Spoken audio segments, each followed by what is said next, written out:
Hello.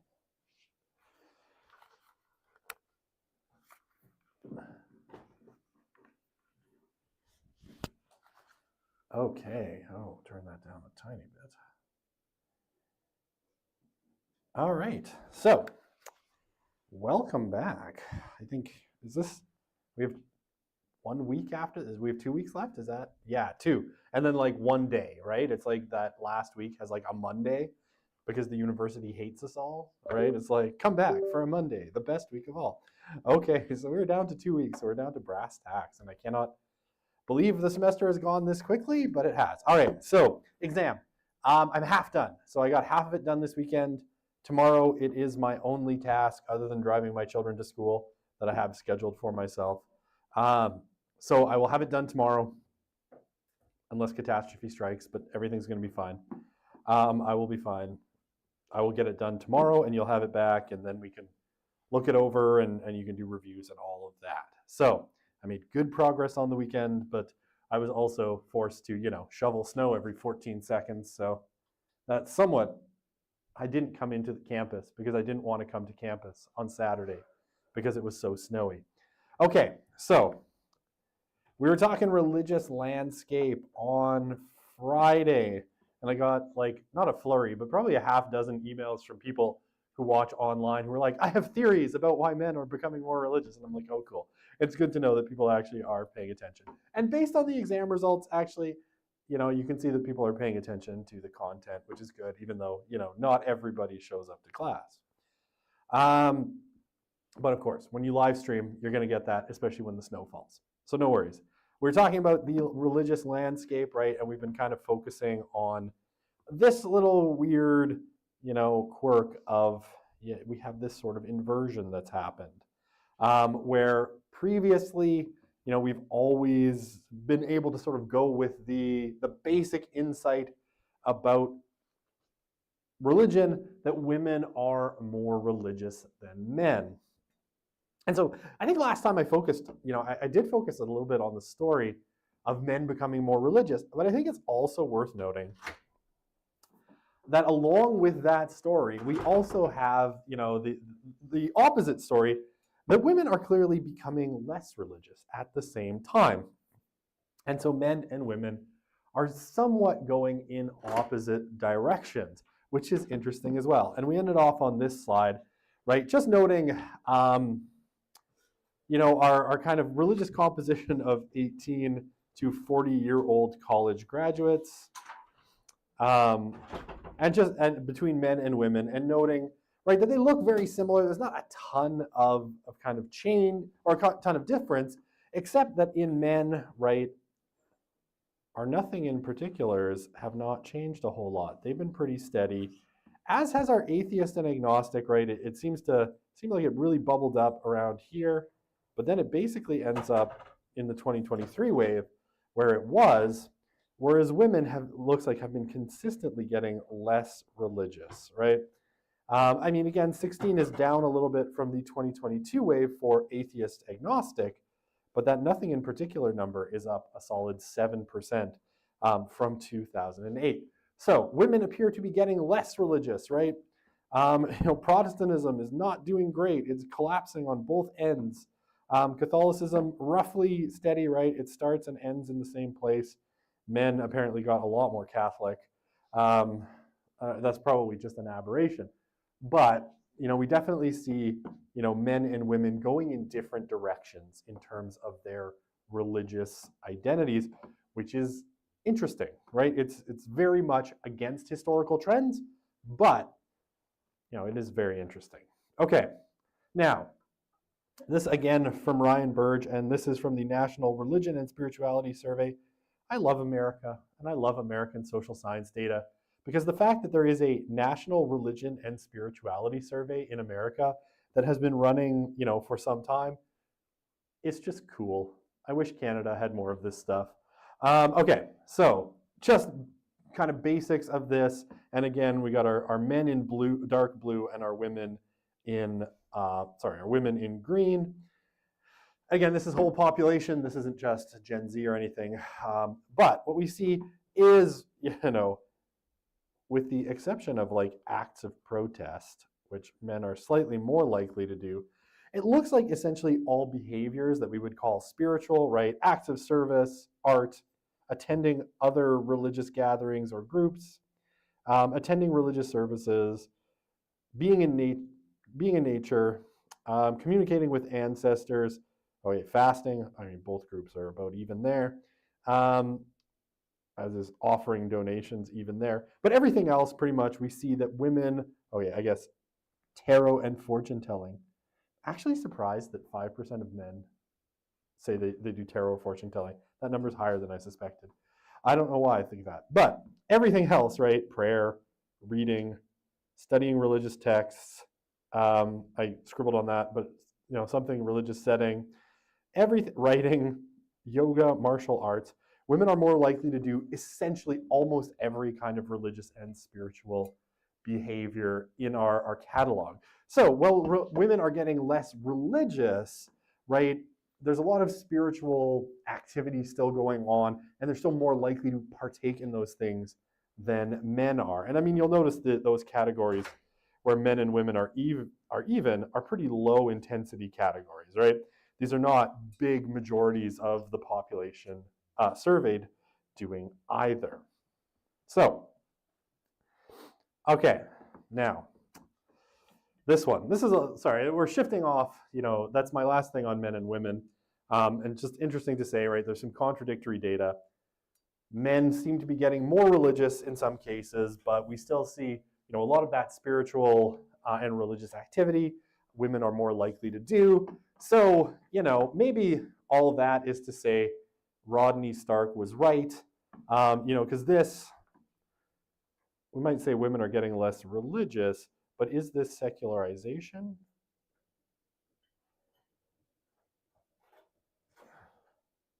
Question mark? Well, I think Rodney Stark would probably say no. It's not secularization, because you still got a lot of stuff going on, right? A lot of stuff that people are conceiving of as spiritual.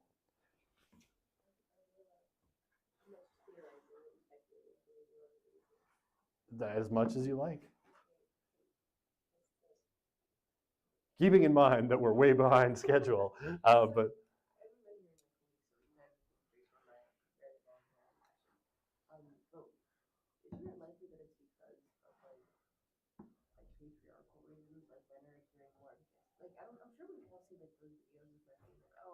I want a submissive wife to stay home and take care of the always for everything, but it's all religious. That's what their reason is. Oh, it's religious. Women are wait, that's stupid, and that's what religious texts are saying. So maybe that's why. The only question would be, why hasn't that been the case before, right? Like, why were women, until really recently in our kind of cohorts, much more religious? Like, something's clearly changed. I think your theory makes sense. I think in the sense of especially, sorry, I'm going to gather my thoughts and then talk.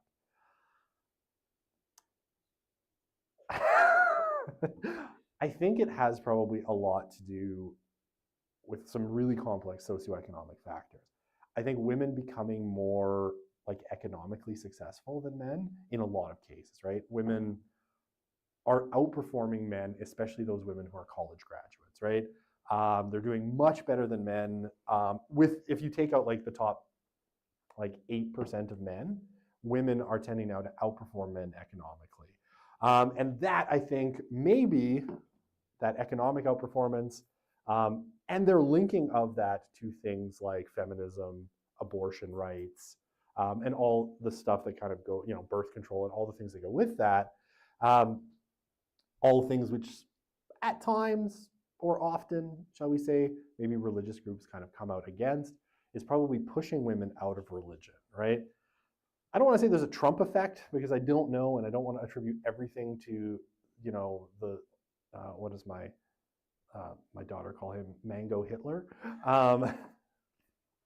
But so yeah, I don't want to attribute everything to Trump, but the kind of linking of the religious right with Trump, and how much, especially middle class educated women, just cannot stand Donald Trump, may also have something to do with that, right? What's that? Well, apparently about half the American population, because although did they just? I don't want to speculate on the American election, but did they all like him, or was it just distaste for the other side? Who knows? It's an education thing. Like the states that voted more for Kamala, like it's proven that they were more educated. Right. And that's Yeah, college grads living in especially the suburbs were much more likely to go in that direction, right? But I think there's probably a connection there, and again, this is all American data, um, and so I think there's a lot of things going on, and yeah, probably women, and then there's those cultural things, right? Men may be trending in the I don't want to say Andrew Tate direction, but let's just say Andrew Tate, and that kind of like right wing, religiously linked, more traditionalist sphere that I think a lot of women find quite off-putting, right? May be kind of playing into that. Sorry, go ahead. these men actually believe the things that they're doing in terms of like political views, or they just want what they've been promised throughout history, which is just like to submit yourself that way. Just do over it. I hate to speculate on people's motivations or how legitimate they find their beliefs because I don't know, to be honest. Like some of their behaviors and what they say are like these things are contradicting each other, and the only way that makes sense is if you don't believe it, but you want the benefits of the belief without actually having. Or people are not intellectually consistent at the best of times, right? And I think I'm more inclined to that people don't think through their ideas very carefully. Um, and so, yeah, people can hold two very contradictory sets of beliefs at the same time because they haven't actually taken the time to like logic out everything, right? I think we all do that, right? I think we all have contradictory beliefs at some point or another because you can never be 100% intellectually consistent, I think. That makes sense. It's like, why are you yelling at someone for not sharing this belief with you, but then when you're doing something stupid, you're not being that loud and like unless you know it's wrong. You kind of understand? I do, but I feel like we all do that, right? We all get into random fights on the internet with people for positions we haven't carefully thought out, or well, you might be the exception. Like I just think like the average person I know is not, super intellectually consistent at the best of times. They might hold some very contradictory beliefs. But anyway, I mean, it's a really interesting question, and I think we are living through a moment of cultural shift. That's really, really clear. Where that all, and I think we were talking. I was talking with some students after class on Friday. There's also, I think, a sort of, oh, how shall we say this? Potentially a collapse in the promises of the sexual revolution, especially for men, right? Where it was like you can have sex with anyone anytime you want with no consequences. And I think women, in a lot of ways, are actually pulling back from that. Like, if you hear some of the narratives about like dating apps and the way women are kind of withdrawing from hookup culture because it's gross and the men on it are slimy, and um, how many pictures of someone's genitalia do you want to receive unsolicited before you just kind of tune that out, right? A lot, and okay, sorry, this is really complicated. You should come take sociology of youth with me where we discuss this in detail. Um, yeah, in the winter, same time, Monday, Wednesday, Friday, 10 a.m., 377. We talk a lot about kind of sex, sadly. But a lot of stuff has really changed in the culture for lots of reasons, right? And one of the things that's happening is people are having way less sex, younger people having way less sex. A lot of those things that were promised, especially for men, it's like, yay, free sex. No, that's all kind of falling apart, partially because, men didn't invest in themselves and are less upward mobile, less economically viable, and women will not, as a general rule, engage in relationships or sex with downwardly mobile men, right? Women are, shall we say, viciously hypergamous. It's like same socioeconomic level or higher, right? Women, like right back to antiquity, they will not go down socioeconomic status. So all those movies you saw, like Titanic, where Rose will slum it with Jack, guaranteed that lasts like 6 months.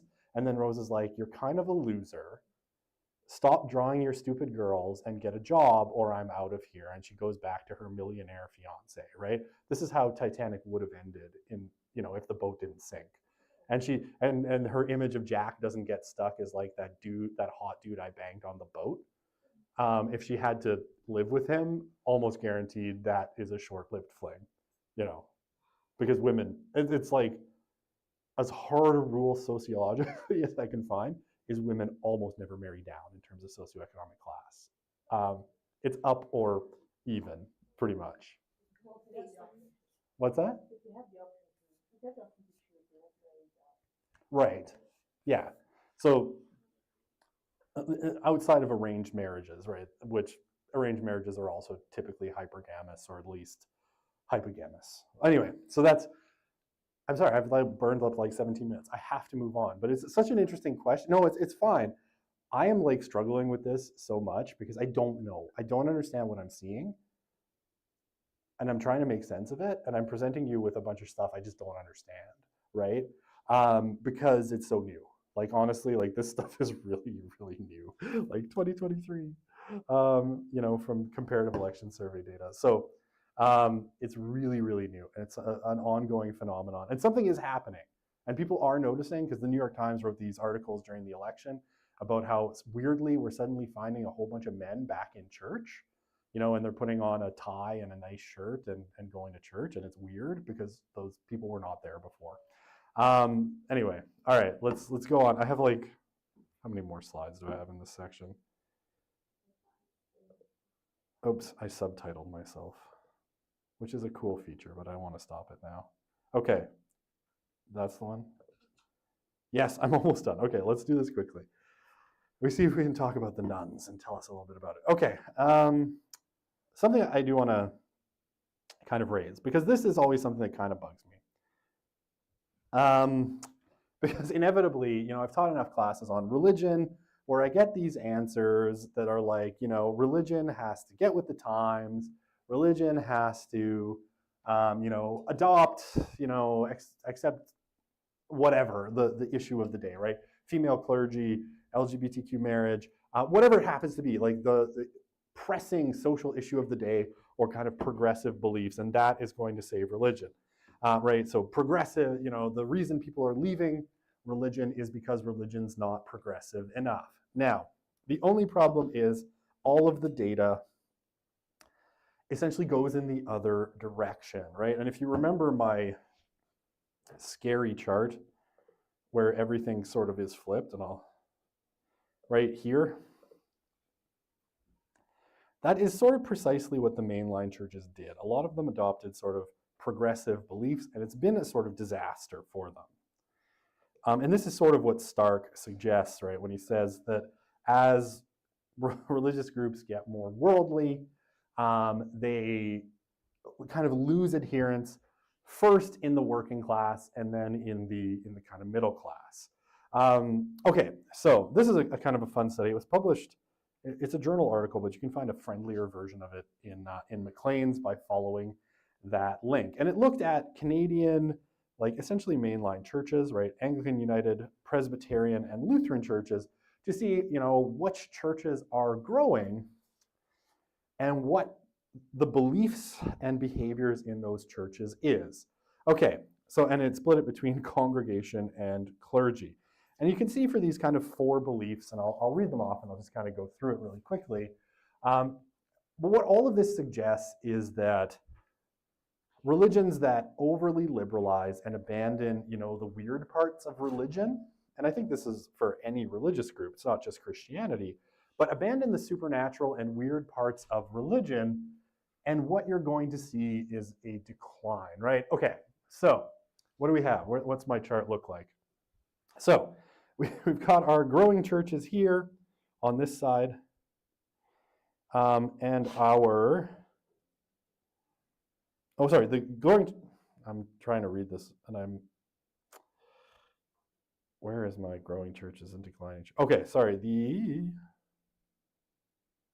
growing churches, declining churches, right. Sorry, growing churches are in blue, declining churches are in red. Okay, so if we take, I'm just going to clear this off so I have a little bit better canvas. the beliefs of the Christian faith need to change over time to stay relevant, right? So, very interesting. In growing churches, it's almost half of people either strongly agree or agree, so not quite a majority. Declining churches, so churches that are shrinking, almost 70% agree. Now, I think what's interesting, even more interesting, on the clergy side, with this, none of the clergy agree on the growing side. And again, about 70% of the clergy in declining churches agree, right, that Christian belief should change over time. So it doesn't seem to be a good strategy there. Okay. God performs miracles in answer to prayers, right? And you see of the people who attend religious services, the congregations of growing churches, 90% believe that. And with, a majority of them strongly agreeing. Whereas, 79% in your declining churches believe that, but, a smaller percentage are your strongly agrees. Okay, now very interestingly, again, 100% of clergy in growing churches agree with that, and only 44% in declining churches. So those declining churches have definitely lost some of that supernaturalism, that weird stuff. Okay. Straight up Christian belief, right? Core to the religion. Jesus rose from the dead with a real flesh and blood body, leaving behind an empty tomb. And again, you see the spread, almost universally believed by clergy and congregants in growing churches, and, barely half, which is actually like shocking, right? What would be the point of Christianity if that's not true? I don't even know. But it's 56% in declining churches.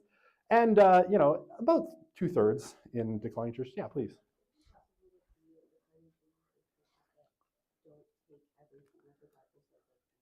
100%. That would be the input. Well, I don't think anybody takes everything literally, but I think here what we're seeing is they've divested from some pretty core Christian beliefs, right? Certainly the fact that barely half of their clergy agree with, that, which is sort of core to Christianity.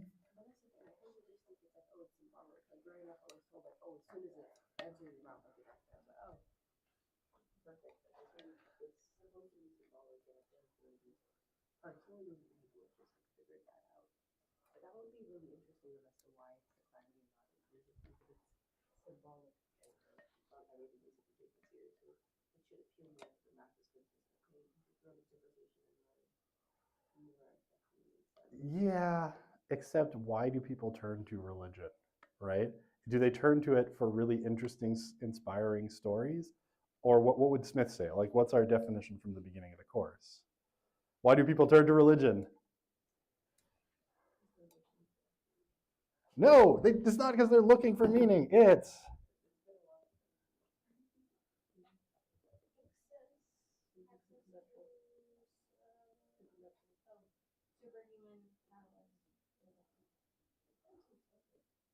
what's that? Oh, I mean, anyway, we could debate this after class. But I think, right, that's it. Like, why do people turn to religion? And this is sort of the point that Smith makes, and what I was trying to get to at the beginning of the course.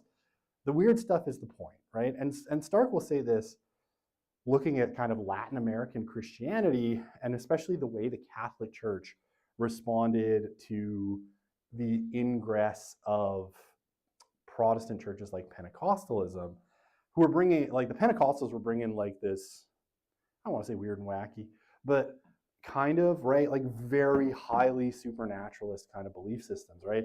Like they're in their services and they think the Holy Spirit is possessing them and they are speaking in tongues, right? And that has ripped through Latin America, carved off large chunks of people who were Roman Catholic or indigenous in their spirituality. And, it offers faith healings and it offers, freedom from demonic possession, all this, what you would think as a rationalist Western person, you would probably think of as kind of crazy shit, right? But it's super appealing to people in some sense because that's what people tend to want in religion, right? Not like, Jesus's ideas rose from the dead and that's, his ideas are unkillable, and that's what we should take away from it. Like, boring, that's not worth getting out of bed on a Sunday morning for, right? I'm not worshiping the God of the universe. Well, who gives a... Anyway, yeah, please.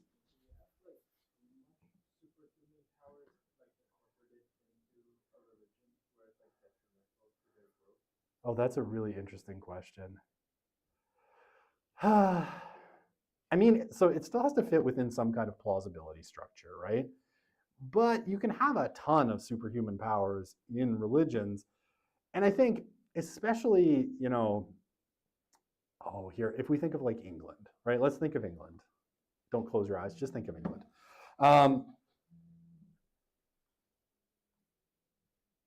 That is not the Ashley I think it is. Okay, I don't need to answer that. That's just a spam call. Sorry, I know like 5 Ashleys, and one of them is my day home lady, and one of them works with me. So I'm like, well, but that's the wrong Ashley. Okay, like if we think of England, right?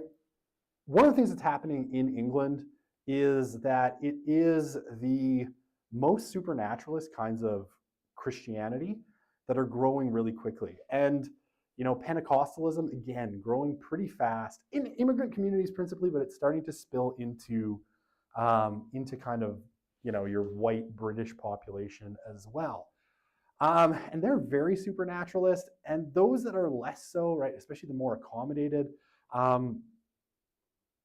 don't seem to grow. But it's like, if you live in a welfare state, right, where your needs are taken care of, you have medical care, what does religion really have to offer anymore other than the supernatural, right? Like, probably in the case of the Middle Ages, people would have just turned to the church because, oh, I need food, I need medical care, I need whatever education, whatever the church offered. But now that's all offered by the state. So if religions are going to thrive in modernity, they kind of need what's the angle, right? What's the angle that religion has, right? And if it's just like, let's all be nice to each other and stuff, these are great teachings, right? Well, I can get great teachings in a 15-minute TED talk on YouTube, right? Right? Like, if I need some inspiration, I can find it really quickly. I don't really need religion for that.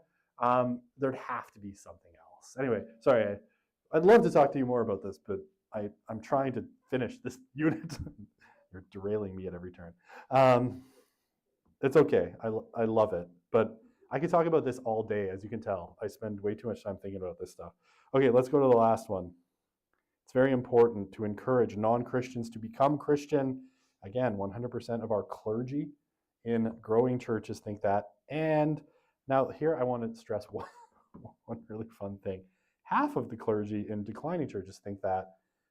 None of them apparently said strongly agree. They all just agree. So, is it surprising that declining churches are declining when barely half of their clergy think it's important to, spread the good news, whatever, right? And again, congregants. We'll talk after. Okay. Okay. Just about like 50% because the Bible is very much like specific on as soon as you hear it, don't be the one, okay, it's fine. You can be satisfied instead of praying out something. I don't know. The Bible also says, "Go out and make disciples of all nations, baptizing them in the name of the Father, Son, and the Holy Spirit." So, yeah, I'm not sure what to make of that, right? So that's the Great Commission, as it were, or the last actual words of Jesus that are recorded in the New Testament, according to the New Testament authors, right? So I'm going to go with, it's a bit weird, right? It's a bit weird. And again, even the congregants aren't that much more enthused about, the whole thing. Okay, age profiles. Growing churches, I wouldn't say look great. They're still mainline churches, and it kind of sucks to be there. But we see, a very small percentage under 18. That's going to be a problem. But you have a good chunk in 19 to 40, about a quarter. Probably about a third. I'm just doodling on things in nonsensical ways now. About a third, who are over 60. Your declining churches, I say almost 3/4 or 2/3 are over 60. So those churches is going to be going real quick, right? Those people is dying. Okay, and frequency of prayer in growing churches.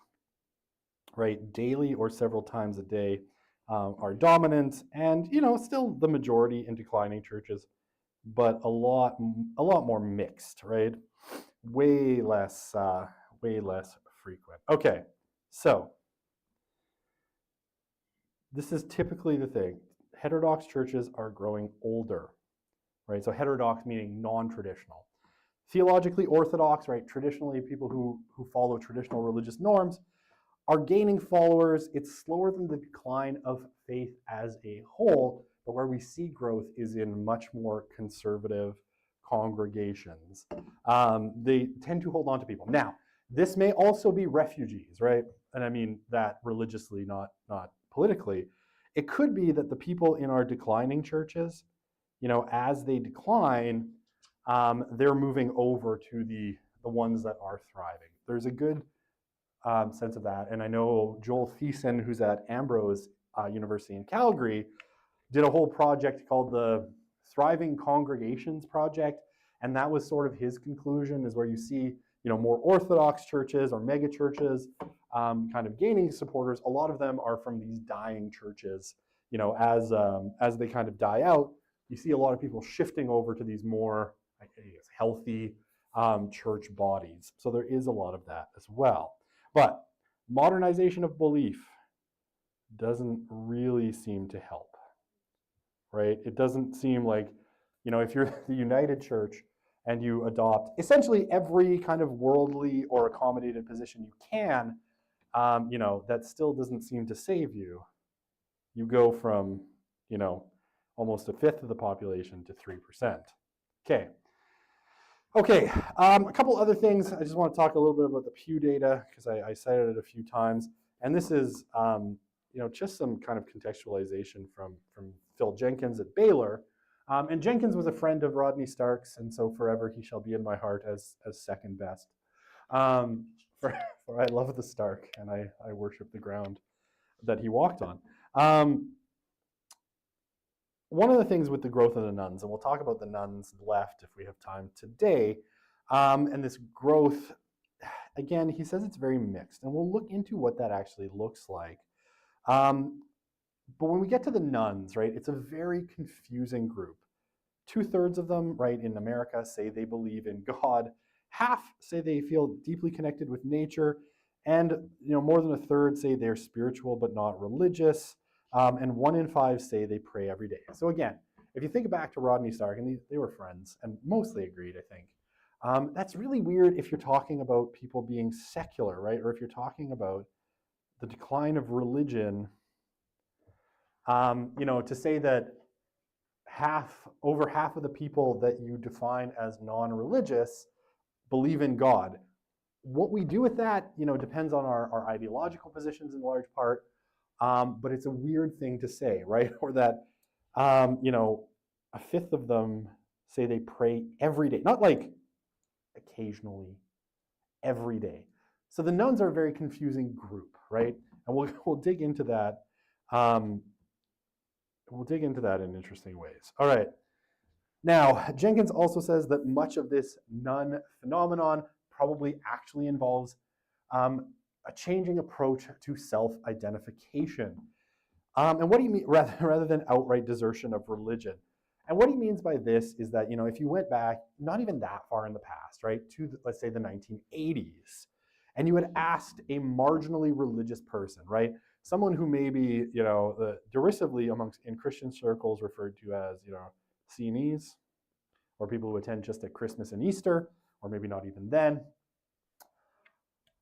What you would have found is that, okay, you had there's this religious writer, his name is Rod Dreher. He tells this story of his family in Louisiana, right? They never went to church, weren't particularly religious, but when he converted to Catholicism as an adult, his dad got really, really mad at him because they were Methodists, right? We're Methodists, the Drehers have always been Methodists, we'll always be Methodists, and what are you doing, converting to Catholicism? Now, it wasn't a very, like you said, a very deeply held identity, but you had a religious identity, right? You never went, but you had a religious identity. So we'd say like marginal believers, still had a religious identity, or RI, or religious identity. what seems to be happening now is whatever held that kind of marginal Christianity or marginal religiosity together is kind of falling apart socially. There's no longer any pressure, social pressure, to identify even marginally as religious, and so people just aren't, right? So what you probably have is not so, and though you do have like lots of dramatic stories of, like ex-evangelicals or people deconverting, what's probably happening is is what's called marginal peel-off. Marginal peel-off. Marginally religious people, the people who weren't particularly attached, are peeling off, and they're falling into this category of nuns or nothing in particular or no religion, right? Now that may not really be them being like, I don't believe in anything. They just don't care, right? They don't care enough to make a definitive statement. Whether they aren't connected enough to whatever they were marginally attached to in the past, and there isn't enough social pressure to keep them saying I'm Catholic or I'm Methodist or I'm a Lutheran. That social pressure that used to exist is kind of gone, and so they're falling into this category of I'm not that religious, which I hear from students a lot, right? I'm not that religious, and I'm like, cool, that's great. You're a nun. I get that. And that's perfectly acceptable, but it's just a peel off of the really marginal. So what you have now, where you used to have like, the very religious here, and this big stretch of,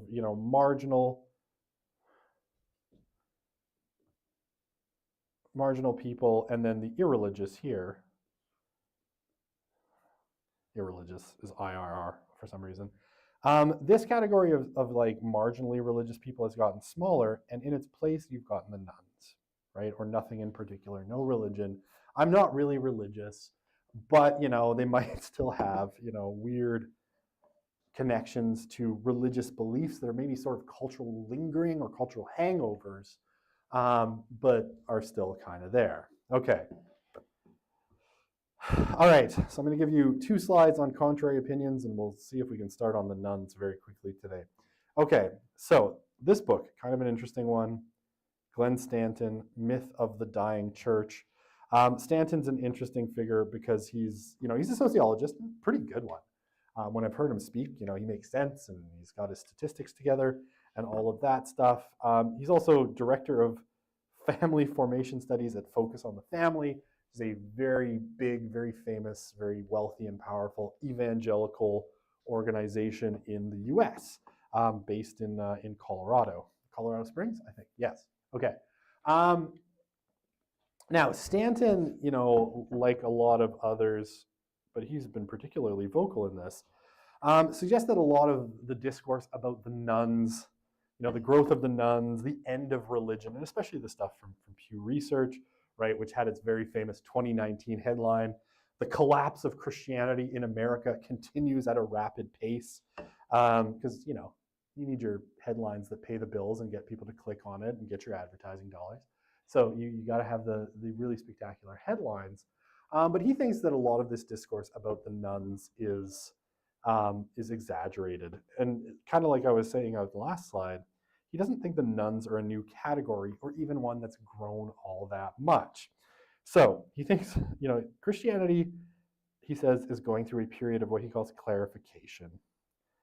And that the nuns are principally, from the main line, people from the main line, who are marginally affiliated and have now stopped bothering as the pressure to affiliate recedes. And again, if you look at Ryan's chart back on this slide, where did I?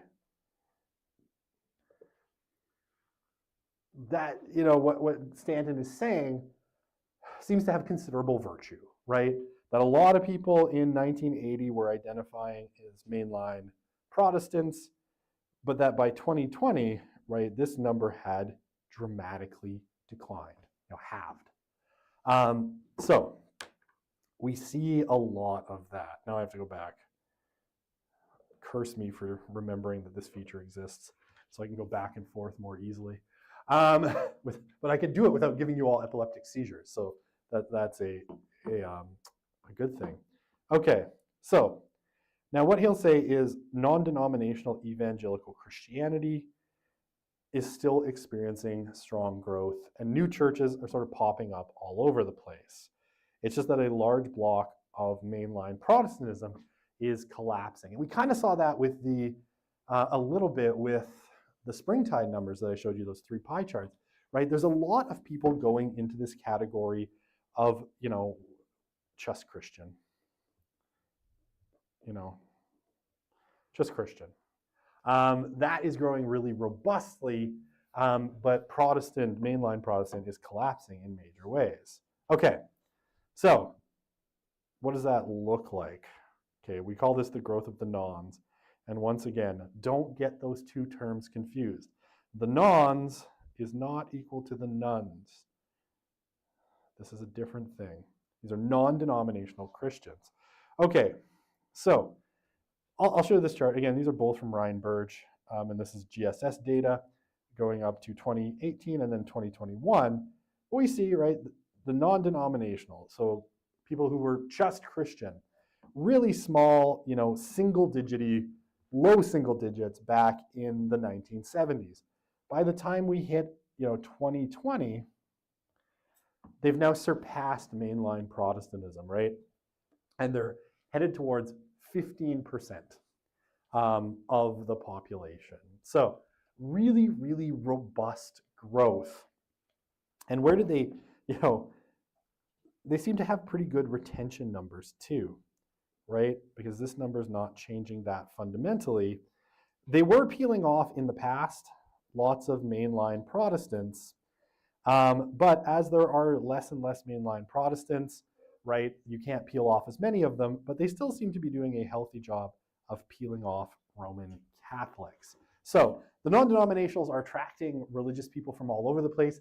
It may be that they're cannibalizing other religious groups, but this kind of like very deinstitutionalized form of Christianity seems to be growing pretty robustly. And I think this probably makes sense given that, our younger cohorts, the millennials and Gen Z, fundamentally are 2 groups that are very deinstitutionalized in their thinking, right? They don't like institutions and they don't like belonging to institutions. They're okay with belonging to like a small kind of local thing, but they don't want to be part of, say, Catholicism or Lutheranism or any of these big, overwhelming kind of denominations. Okay. Okay. Oh, I think I meant to move this to a different spot. Okay, let's talk about these really quickly. So regression predicting weekly religious attendance controls for race. Oh, this is interesting. So this is a cooperative election study. This is data from 2010. This is data from 2020. Okay, so what is really notable? A couple of things. The least likely people, in both of these kind of samples of the data to be attending religious services was people who were in, people who had just a high school education or less, right? So high school education or less tend to be the least religious, and the most religious are college, people with college degrees. That is still the case in 2022, but high school graduates became a little bit more religious than the some college, right? Some college less religious than college, and it tracked down, as they got wealthier, and generally as people get wealthier, kind of tracks down, except here for high school. Okay, so what does all this mean? Why is this interesting? Well, okay, amongst other things, it used to be that having some college a college education made you more likely to be religious. That's still the case, but that gap has narrowed significantly. And income no longer seems to matter, right? It was the poorer you were as a college grad, the more likely you were to attend religious services. And as you got richer, you became less likely to do so. Now, if you're a college graduate, income doesn't really matter. This line is basically flat. For those with high school or less, those who are the poorest are the least likely to attend religious services, which is interesting, kind of goes against deprivation theory. And more likely to, attend religious services weekly, though, it's still a pretty low number. as you get richer. So now, and then this number is going to be really small. Like that's not going to be a lot of people, making 350 grand. Okay. Last thing for our religious landscape, and again, this is sort of spare parts. If we look at 2008, right, there were far more people attending religious services weekly than never attending, right? A gap of, what's that? Not quite 30 million? 35.4? Perfect. Now, that has obviously changed, and those have kind of inverted, right? Now, there are far more never attenders in the US at 85.3 million than weekly attenders at 62 million.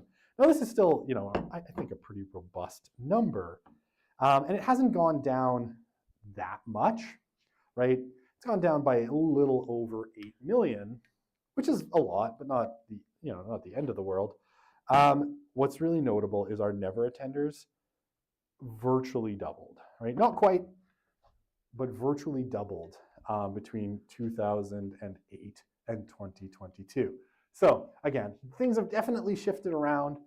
People attend religious services far less frequently, and we've seen losses for our weekly attenders and growth in our never attenders. Yeah, please. 18 plus for adults in the States or 21 plus? This is 18 plus, yeah, because you can get social science data before people can drink alcohol, right? So that's a good question. Okay, I have 2 minutes left. That is not a lot of time.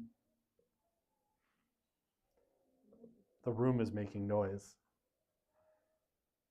Okay, why don't we just end it there? We'll come back before the room explodes. Maybe it's this box. I still haven't figured out what the catch box is, but I desperately want to know. But it says, do not throw. So that's where I'm confused. Oh, to avoid injury, do not throw at people. I don't understand.